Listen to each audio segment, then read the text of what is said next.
So eto na nga po mga kaibigan sa naging laban ng Creamline Cool Smashers at ng Akari Chargers.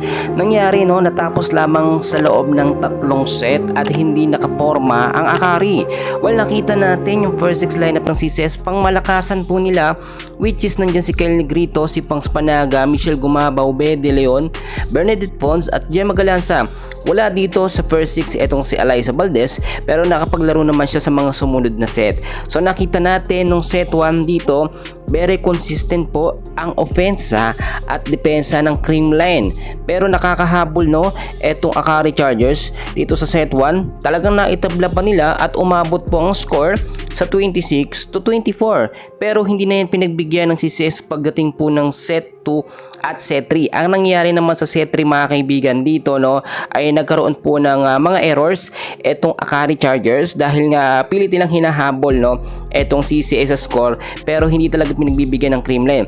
Ang laking factor din po ng muling paglalaro nitong si Tots Carlos, etong si Gemma Galanza at si Alyssa Valdez, which is yung trio po na yan, talagang masasabi natin na pangmalakasan na sa CCS. Pero tignan nyo mabuti, nandyan pa itong si Bernadette Pons. Ang ganda ng pinakita niya, especially sa set 1. Si Bede De Leon, consistent yung mga play niya.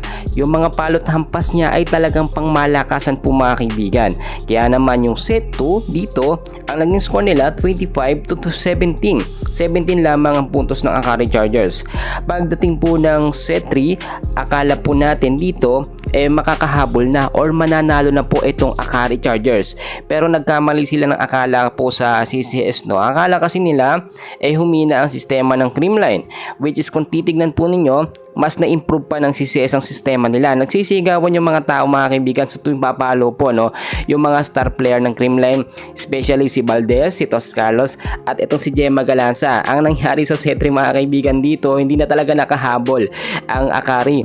Kalagitnaan po ng set 3, 12-18 ang score, at kung titignan po ninyo, ilang puntos pa nga habulin ng Akari, pero hindi na sila pinagbigyan ng CCS mga kaibigan, dahil kung titignan nyo, lahat ng palo po, lahat ng opensa ng Creamline mga kaibigan ay mid-in at talagang migigil po ang mga palo, which is kung titignan ninyo yung bawat hampas ni Gemma dito ni Tots Carlos ay hindi talaga masalo ng Akari Chargers. Habang tumatagal po kasi yung game, lumalabas po ang tunay na abilidad at galing ng mga player ng Creamline, which is yan yung sinasabi natin na panibagong sistema nito nga pong si Coach Sharon Meneses. Nagiging effective. Nagkaroon din po ng maayos na rotasyon ng mga player, which is tignan nyo mabuti. Si Kyle Negrito, ang ganda ng mga set. Etong si Bernadette Pons, very consistent ng game niya. Kaya nanalo po ang CCS sa loob lamang ng 3 set kontra po sa kupunan ng Akari Chargers. Congratulations, Creamline Cool Smashers!